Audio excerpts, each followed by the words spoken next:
Now, when it comes to Japanese luxury brands, Lexus remains the only manufacturer in which consumers have actually placed it on the same pedestal as other Tier 1 European luxury players.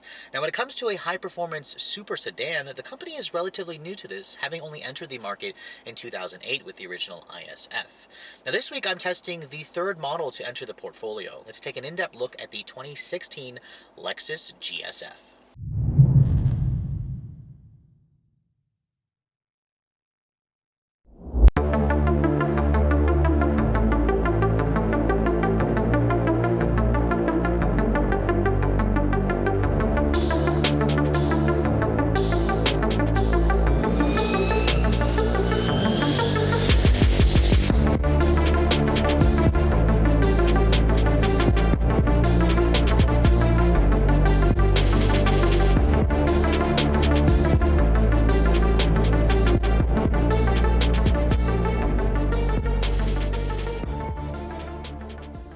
First, taking a look at the GS lineup within Lexus, this is the company's mid-size rear-drive executive sedan. The company's been producing one for quite a few years, and this particular generation is known as the fourth generation. We've known about it since 2013 when Lexus showcased this model, and it's gotten a few extensive updates throughout the years. 2016 was a relatively big year for this car where Lexus completely overhauled the front end, the rear end, gave us a few tweaks in the interior, and introduced this new hierarchy in the lineup known as the GS F. Now, it would be easy to place the GS F on the same pedestal as a BMW M5, a Mercedes E63S, a Cadillac CTS-V, an Audi RS7. However, Lexus comes to the party with significantly less power than all of those competitors, which is why this car, I think, competes more along the lines of an Audi S6, a BMW 550i M Sport, and then the new Mercedes E43.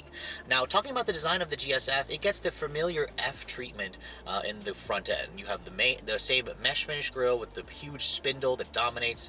You have revised headlights this year with the separate spindle, or the separate L-shaped LED daytime running light. Triple beam LED headlights are actually standard on this particular model, and they look rather busy, but the whole entire design for me is a little bit more cohesive versus the slightly crazy looks of the RCF coupe that I showed you guys earlier. Now, in terms of the wheel sizes, their 19-inch wheels are standard.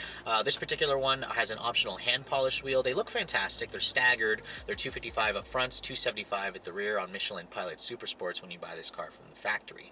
Now, in terms of the overall dimensions, the GS F roughly is right in the middle of everything. It's around 193 inches long, 113 inch long wheelbase, and at the rear you can see it sports redesigned taillights this year, full LED taillights as well, with the signature F series stacked exhaust, which do look great. They're definitely a unique look, and I'm happy to report that these are actually connected to the actual tailpipes as opposed to being kind of a garnish that the old ISF gave you. Now, overall, I think this car is the perfect size. I think it looks particularly nice from the third rear quarter view. The grille definitely takes some getting used to, but overall I'm pretty pleased with the proportions of this car. I especially like my tester with this white and the red leather. But enough about the exterior. Let's take a look at the inside and see how this model differentiates from the other GS vehicles in the lineup. Now, the GSF comes pretty well equipped, and it does come standard with the company's smart key access system with push button start. It does not have the traditional remote start in that sense. I heard that you can use a Lexus Inform app to activate it. However, I prefer a more traditional button on the remote fob. But nevertheless, you just have to keep the key fob on you. To lock the vehicle, touch this little indentation portion here. It locks. The mirrors electrically fold if you have it in that automatic setting. To unlock it, just touch the back of the door handle, and that unlocks the door for you. Now, looking at the interior of the GSF, you can see it's really impressive at a glance. I love, love, love the red leather seats. These are the same comfortable seats I raved about in the RCF, so they're fantastic seats. And overall, the interior definitely takes a much more premium approach than the RC.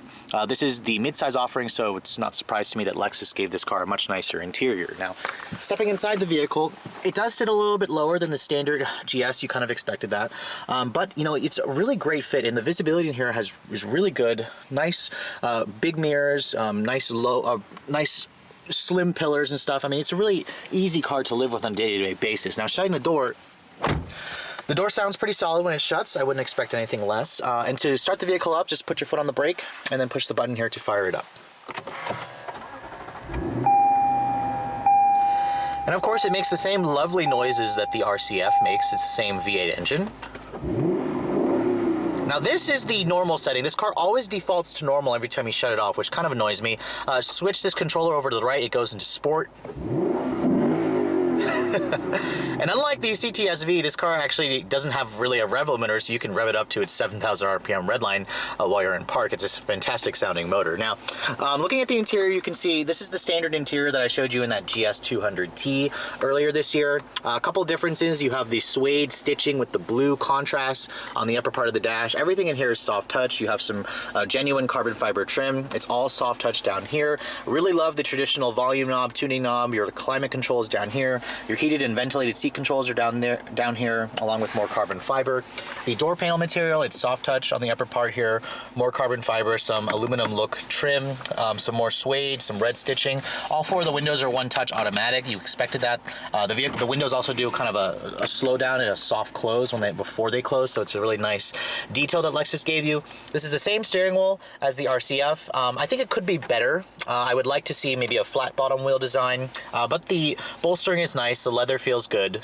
You have some contrasting stitching. I don't like the paddle shifters. They're the same cheap silver painted plastic. I would have liked to see Lexus actually use real metal trim for that little feature. But looking at this huge screen, this is the 12.3 inch monitor. Now this is standard on the GS F, optional on other GS models. It's all controlled from this little remote touchpad controller. Now I've showed you guys this in the GS 200T. If you want a full detail on that, make sure you watch that video. It works the same in this vehicle. It has like force haptic feedback. You can adjust the sensitivity of how hard this thing pushes back at you.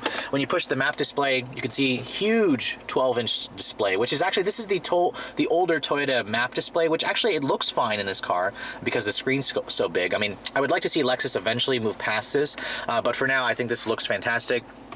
Pushing the menu button here, you can see all your different sources here. And one thing I really like about this huge screen is you can customize it. You can have, you know, audio on this end. You can put navigation or audio again on here. You can put phone. You can put your trip information. You can put your climate information. I mean, it's really nice that Lexus gives you all those options. Though, I mean, really the only thing that this thing is missing is Android Auto and Apple CarPlay. Lexus does not do that. Instead, the Lexus App Suite is what's supposed to replace that. I just don't think that it's going to work. Customers are going to really want the Android Auto and Apple CarPlay. I hope Lexus adds that in the future.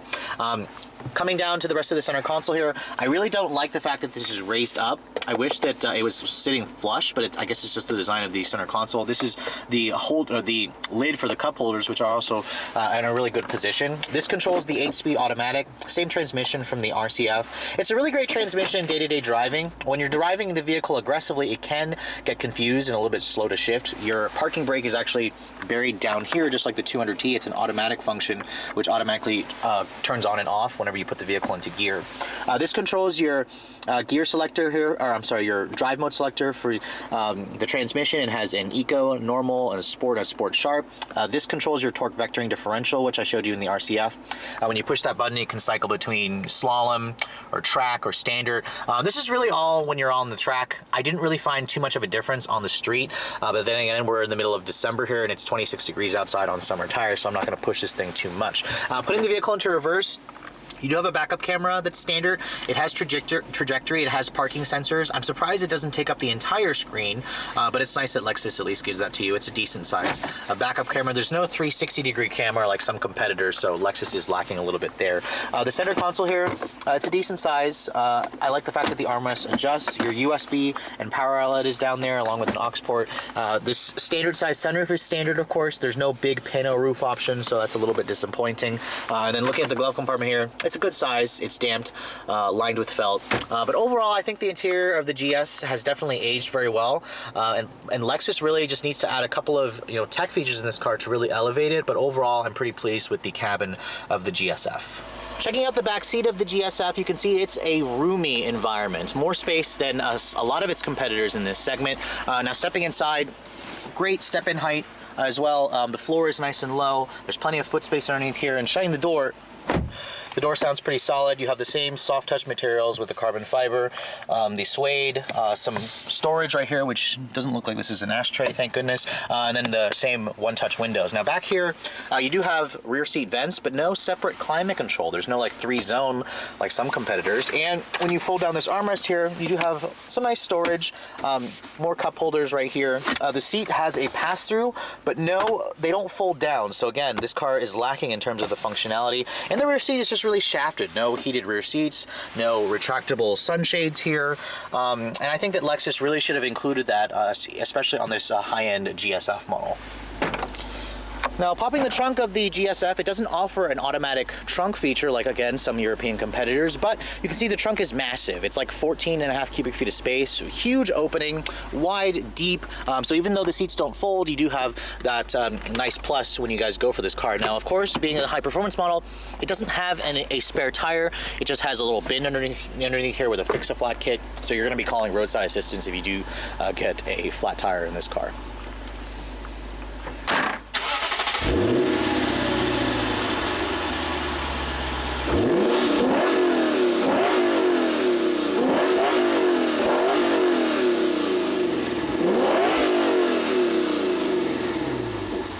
Taking a peek underneath the hood of the GS F, you're going to find a pretty familiar engine. This is still the company's 5-liter high-performance 2UR GSE V8. This is the same V8 engine family that Lexus has been using for years. It's actually a variation of the old 4.6-liter V8 that they used to offer on the previous generation GS. Now, in this application, it makes 467 horsepower. You can thank that to a bump in compression ratio over the old ISF, 389 pound-feet of torque. This vehicle weighs roughly around 4,000 pounds, maybe slightly over that, and it's all rear drive. It goes through an 8-speed automatic transmission. Now, fuel economy is rated at 16 in the city and 24 on the highway, which is decent for a naturally aspirated V8, a little bit better than its supercharged and turbocharged competitors. But I mean, overall, this is really the most powerful GS that Lexus has ever offered. So let's get out on the road and see how it all works, shall we? So earlier this year when I drove the GS 200T, I was pretty impressed with the car as a whole. The chassis is fantastic. As a luxury sedan, this vehicle really excels. However, I was definitely wanting for more power, and Lexus pretty much delivered with the GS F. Those of you who want a naturally aspirated V8, you miss your old Lexus GS 460, whatnot.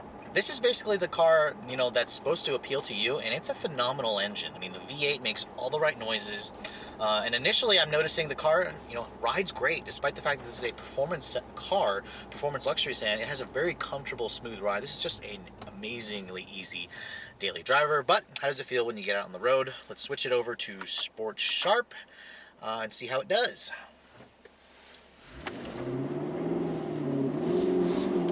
This thing's getting all wiggly on me.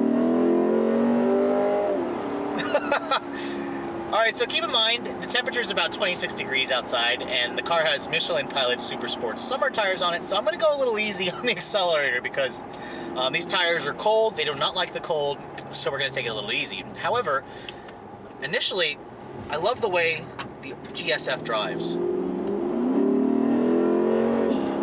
Makes all the right V8 noises, and honestly, this thing's pretty damn quick. Even though it is down significantly in terms of power from the top dog performers, if you were going to compare this car to an Audi S6, these cars are very similar. One thing that a lot of the German competitors have is all-wheel drive, except for like the Cadillac. That vehicle is rear drive, the V Sport CTS-V that I showed you guys. And really, when you push the engine past 4,000, it has that little baffle that in the intake that opens, and you can hear it. This thing just screams at you. It wails, and it really wants to keep pulling to that very stratospheric 7,300 RPM Redline.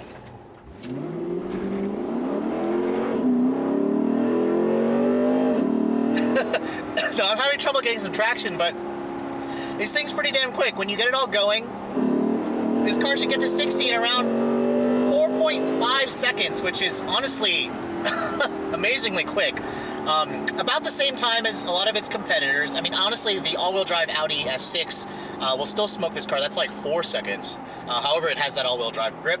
There's no test data yet on the Mercedes E63 AMG, which has a twin-turbo V6, down significantly on power, but it's supposed to be another fast car. I imagine these two cars are going to be pretty darn similar. That Cadillac CTS-V Sport is also in the mid 4.5 second range.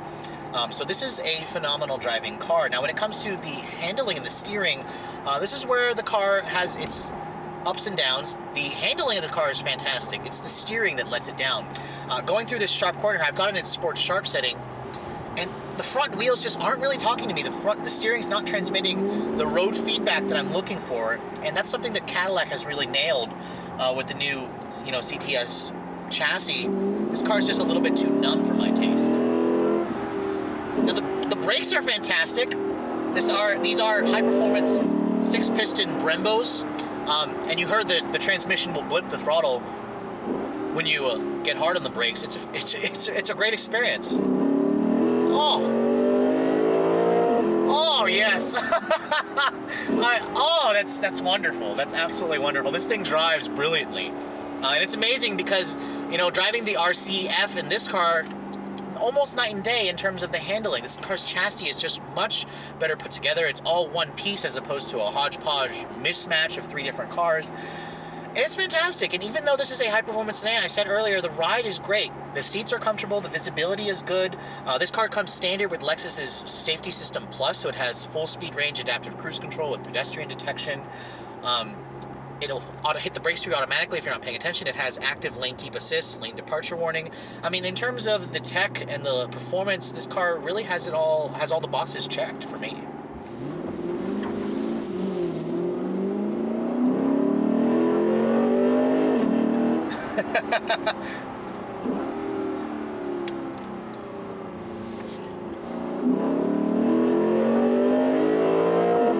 Oh God, this is fantastic. I could drive this car all day long, and it's the perfect daily driver. Just fast enough, wonderful noises, good ride quality, roomy interior, really beautiful looking cabin, huge screen. I mean, there's a long list of reasons why I love this car. And when you start to, think of it more as a luxury sedan and stop thinking of it as an M5 competitor or a CTS-V, an E63 competitor, I mean, if you keep comparing it to those vehicles, this car is definitely going to have its faults. But honestly, the Audi S6 is probably this car's biggest competitor because it offers, 450 horsepower, twin turbo V8, and all-wheel drive, which is definitely a plus for a lot of people to have that all-wheel drive grip. And the Caddy, of course, is the value leader. If you go for the V Sport with the twin turbo V6, it has like 420 horsepower, and it's significantly cheaper than this car. Now, coming to my conclusion of this review, I want to talk a little bit about the fuel economy. Now, you don't buy this car to save gas, you buy it to burn rubber. And I have been averaging about 13 miles to the gallon in mostly city driving. The computer says that in combined I've been doing about 19 and a half, which is not bad. Significantly better than what I got in the CTS-V. The V Sport Caddy also got roughly the same, that car I tested a couple of years ago. But on the highway, I actually was able to push this car to about 25 miles per gallon, so that 8-speed auto really does a good job at lowering the revs. Now, regarding the price of this car, it's definitely a lot of money in terms of the Lexus GS, and they start at just under $85,000. Now, the GS F comes very well equipped, and your only option is really the Mark Levinson's audio for $1,700, which my tester has, and then orange brake calipers for like another $300. Now, my tester has just the Mark Levinson. It stickers for just over $86, which again, it sounds like a lot of money. That starts at CTS-V money, but keep in mind, this car comes standard with all of those features, whereas if you want the Cadillac, the top dog Cadillac, the Mercedes E63, an M5, those are going to be over $100,000 when you have them fully loaded. Especially the German entries, they're like over $120,000. So again, Lexus has the value in place. Now, if you're going to compare this to an S6, because I said before, this car is a really interesting tweener, the S6 starts at $70,000. The CTS-V Sport starts at $61,000. And the upcoming Mercedes E43, well, that car starts at $73,000 as well. So again, the Lexus does start a little bit more, but keep in mind, fully equipping those German models, they're going to be right around the $80,000 range. It's really the Cadillac CTS-V Sport, which is the cheaper entry. So again, how do you end up choosing this car? Well, you're going to pick it because you love a naturally aspirated V8, you love the rear drive, you love the fact that this is a Lexus. It has the reputation for reliability and build quality, and it's also very different. The design is very unique, and it's just a badass Lexus. It's very different from all of the vanilla sedans that Lexus has just put out in the past.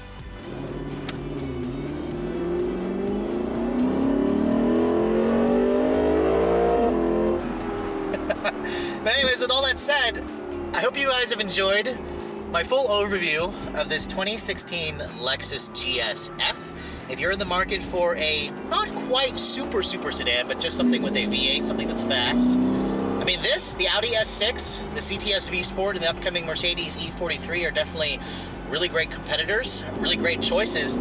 However, the Lexus definitely has its share of strengths, so make sure you check this one out if you guys are looking for a V8 powered fast sports sedan like this. Anyways, if you're also looking to see the latest cars I'm testing, make sure you follow me on Instagram at Redline_reviews. Like us on Facebook, and as always, guys, keep subscribed to the Redline Reviews YouTube channel for all the latest reviews. Thanks so much for watching. I'll catch you all in the next video.